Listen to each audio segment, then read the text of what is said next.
Hey, what's up guys? How you guys doing, man? Still, stream. Making a video, direct upload, and this is gonna be my quick video. So, apparently this was a good night of Monday Night Raw. I want to talk about a bit of last week because I didn't get the chance to because we didn't listen. Last week Monday Night Raw big week was good. I thought they were gonna do a new SmackDown, but it turned out they a repeat from last Tuesday. And I did miss a bit of Monday Night Raw, but I did hear some good stuff. So, expect me to do a video later this week. I really want to do a video later this week to close out the year, and I'm going to do some shout outs too. I know I was talking about that during my NBA predictions. I don't know how many viewers I had, so, here we go. So, um, last week Monday Night Raw was very good. Heard the main event with Randy Orton, RKO's and Miz helped Lawler win. This week, once again, Jerry Lawler gets the win. It helped Jerry Lawler get 2 wins, but didn't capture the WWE Championship. What an incredible way to end the year for Jerry Lawler, but the Miz somehow gets his revenge. But with Michael Cole showing remorse, and Josh Matthews said to stay because he's still a huge fan of Miz. So that is the whole case behind that. So yes, I'm using my cousin's laptop, and I am in his room right now. I'm on in Florida for a couple of weeks of my vacation. I'm on laptop with his girlfriend. Sorry to forgot to introduce that a little bit during my intro. Um, so, yes, apparently, yeah, that was a great night. Then a Miz attacked J Law when I was watching football and I saw a commercial. Funny commercial when he says girlfriend's taking dip and pictures of Adrian Peterson. What a weird commercial after a fumble by the running back. Then I saw the Miz attacking Jerry Lawler and I saw the middle of it. Always missed the beginning. Hopefully I see a replay of that, but that was quite frustrating for the Miz to beat up Lawler randomly.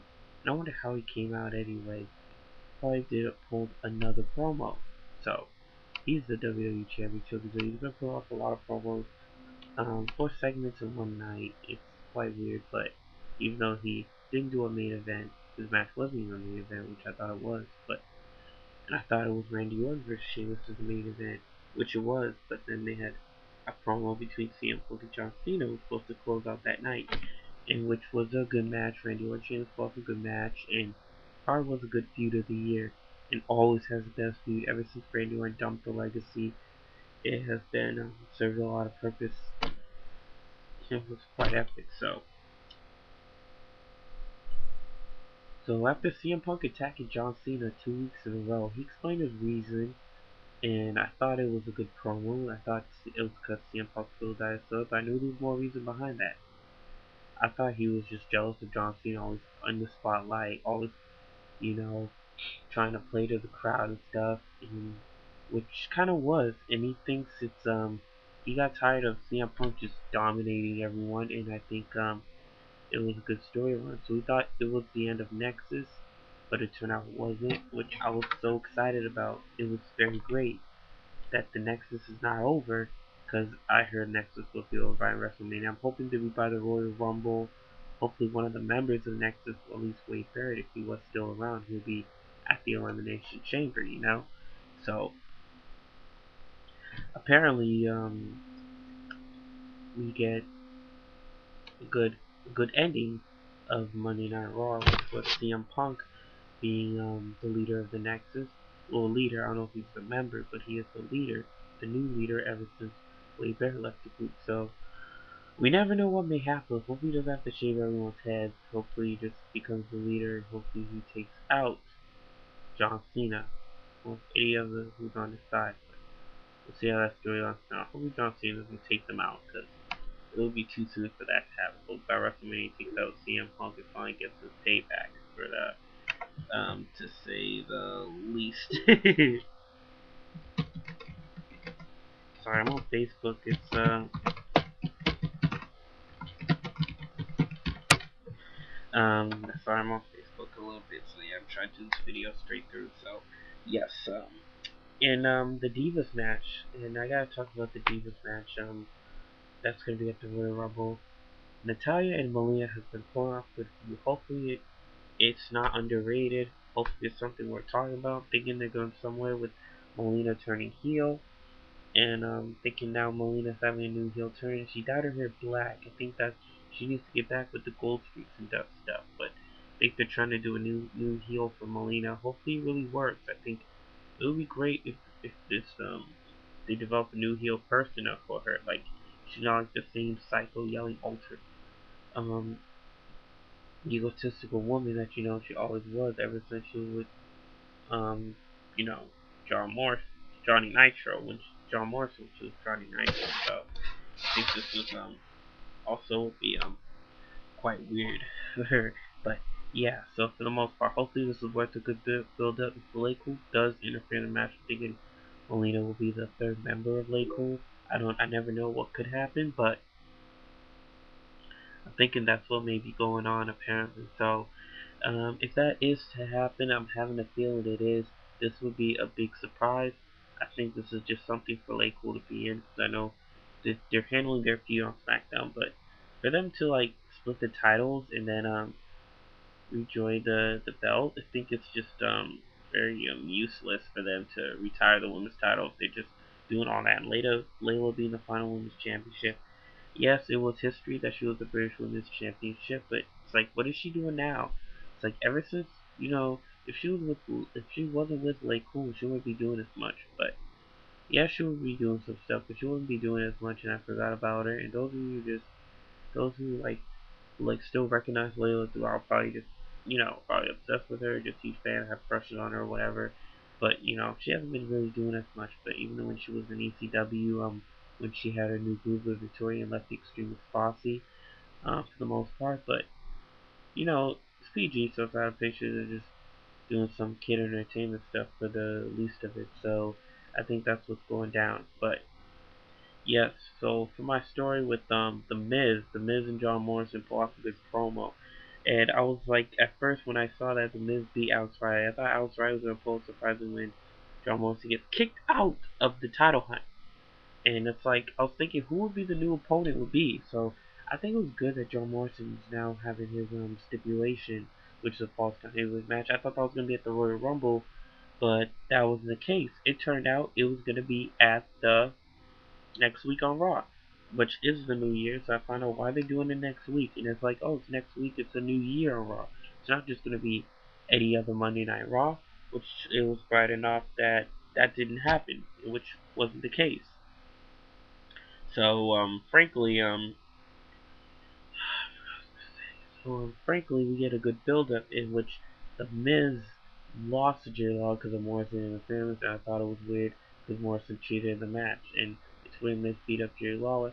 I was hoping the Miz beat up John Morrison, but I did miss that promo. Hope I catch that again. I think it was a good promo for the Miz. Miz has been pulled off 4 segments in a row in one night, which was quite weird, and apparently I was like, why are they doing 4 segments in one night? It's like, even though he's the WWE Championship, somebody tweeted me that, and I was thinking, oh, he's been pulling off a lot of promos, in which after I was very lost, he pulled off another promo claiming that he's awesome, and he was just very angry and stuff. He pulled off very powerful promos. Stuck saying, what? I think it was a great promo. Miz pulled off some good promos. I don't care if he can't wrestle for crap or if the Miz is garbage, but some people say, like, you know, um, which some fans say, not some people, but like some fans would say, like, oh, they hate him because stuff like that. Some people do hate him, some people do love him.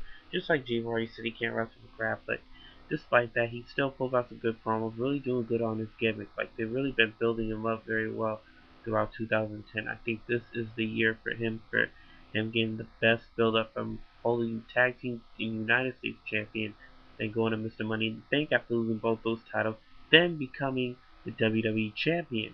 So the year did close out good for him. Hopefully he does have good build up for main event status in 2011. So that's what I'm thinking that's what may happen with what may be going on. So we never know what could happen. So hopefully it all works out very well. So I'll be catching up on that for the most part. So yes, very good ending on Monday Night Raw. I was also talking about some stuff from last week, which was on Monday Night Raw, and some good stuff happened, especially on SmackDown, with Dolph Ziggler and Vicky pulling off a good promo against main eventer John Cena, but she didn't have the title, so There's no main event purpose, but crazy enough, we didn't see much of Vicky Guerrero, but Vicky Guerrero, I think, did freak out. She did freak out. I don't know if she quit or whatnot, but hopefully she's on SmackDown the next night. But yeah, I wouldn't think Vicky Guerrero Dolph Ziggler, because Vicky and Dolph Ziggler have been having a good run, and it's very good that Dolph Ziggler is still an Intercontinental Champion. But I was hoping Dolph Ziggler pulls an upset on John Cena for the most part. But yeah, but CM Punk, hopefully CM Punk and John Cena pull off a good feud. I don't think they have one yet, so I think this would start off good and fresh for CM Punk. So I'll see how that goes from here.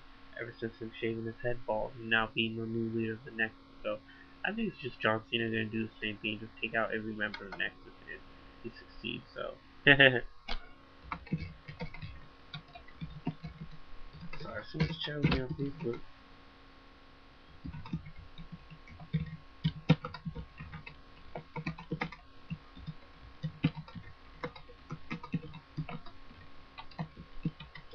But yes, for the most part, for CM Punk and John Cena. They could hopefully see this feud build up. I thought it was going to be CM Punk and Daniel Bryan, but luckily enough, that wasn't the case. So, yeah, CM Punk was healed from his hip. I heard he had a hip injury. That's why he's doing commentating and stuff like that.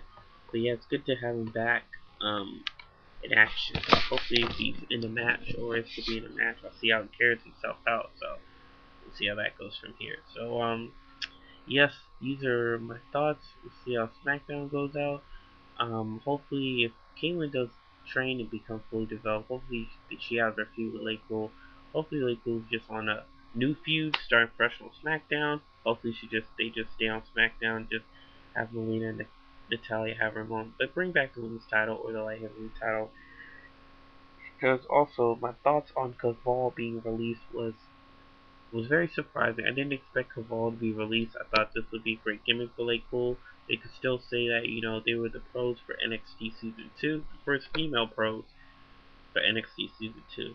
Like, I didn't think it was overdone. I think they did a great job on NXT. They did good as faces. They weren't just in the spotlight as much, because they were surrounded by a bunch of men, or superstars, to say the least.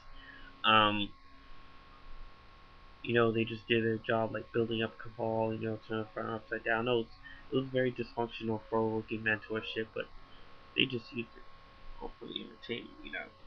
So apparently, I think this did work out very well, and everyone was shocked about this release from Cabal, and I think it was a shock too because we were hoping some good build-up by 2001 by some good feuds with Rey Mysterio, maybe Evan Bourne. If Evan Bourne comes back or was to come back, hopefully he's not released, or against Rey Mysterio, he could turn heel. We respect a ton of stuff. I thought they had plans for him, but that was very frustrating for Caval to be released. I personally find it was very shocking. We didn't expect that coming.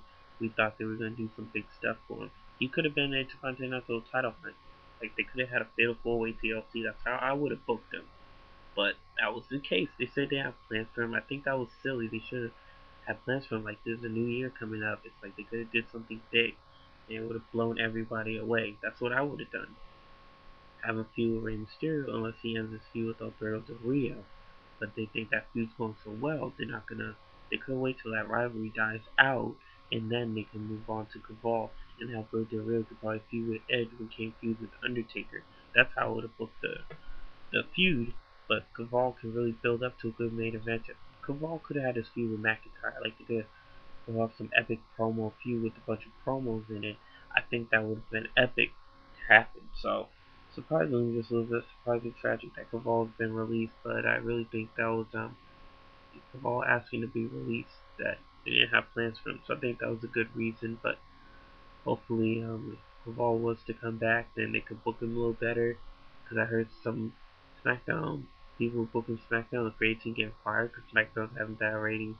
Hopefully, if Caval comes back, they can get some new fresh booking, and then they could bring some stuff back. But 3 people asking for the release is kind of surprising for 2010. I have to say it was slightly unacceptable for them to have that happening. But it's good that they demanded a release because the booking has been bad.